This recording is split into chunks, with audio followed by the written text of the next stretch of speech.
Guys, hello. Sa tagal-tagal ko na sa Saudi Arabia guys, hindi ko pa na-try itong toothbrush nila, itong Miswak. Taiba Miswak. Yan almost 3 real. So, ayan guys, kita nyo. Toothbrush yan, kita nyo. Meron yan sa Lulu. So, yan meron ganyan sa Lulu. So, dahil dyan, hindi pa natin na-try. Kaya i-try ko, so bumili na ako niyan. Ayan. So, guys, try natin. Sabi guys, kailangan tanggalin to. Ito pinakabalat. So, tanggalin natin. Okay, lagi tayong handa. Meron tayo. May wagang hunting knife. So, try natin guys. Nabalitan natin. So, ang smell niya, smell like sulfur. May pagka-sulfur siya guys. Pero, based sa research, meron itong mga antibacterial and maganda sa ngipin. Natural toothbrush sa Middle East. Alright? Try natin guys. So guys, ang pagkakaano niya, kinakagat-kagat siya hanggang sa parang maging pino. Ayan may pagka-pino siya. Kita mo.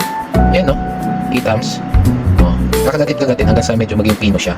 Let's try! So, ayan na guys. So, medyo may pagkatamis siya ng konti. Ayan, bakit ba? Yan na siya guys. Medyo may pagkatamis siya ng konti. Alright, ayan So, itry natin i-toothbrush sa ating may wagang ngipin. Ayan kita nyo.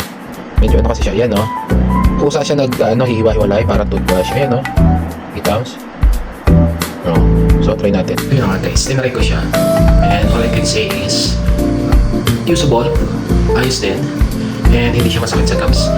And hindi tulad na ibang kahoy, di ba tutusok yan dapat sa gums mo. Hindi siya natusok, hindi naman siya smooth, pero parang smooth din siya.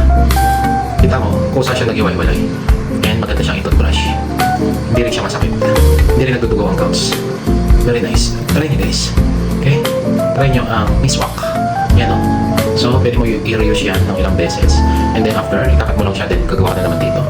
So, very nice. Very useful para sa mga travelers. And, alam mo yun, sa mga area na wala kang toothbrush mabilan. Pwede siya. Nice. Miswak. Try nyo. May antibacterial to. Tsaka may whitening properties. At tsaka yung bad breath daw, based dun sa research ko. Mawala ang bad breath. Ang disadvantage lang niya, alam mo yung mga in-between ng event, at syempre hindi maabot yun. Hindi matatanggal yung mga nakasingit. Pero, all in all, ayos siya, ganda. So, try nyo guys. Miswak.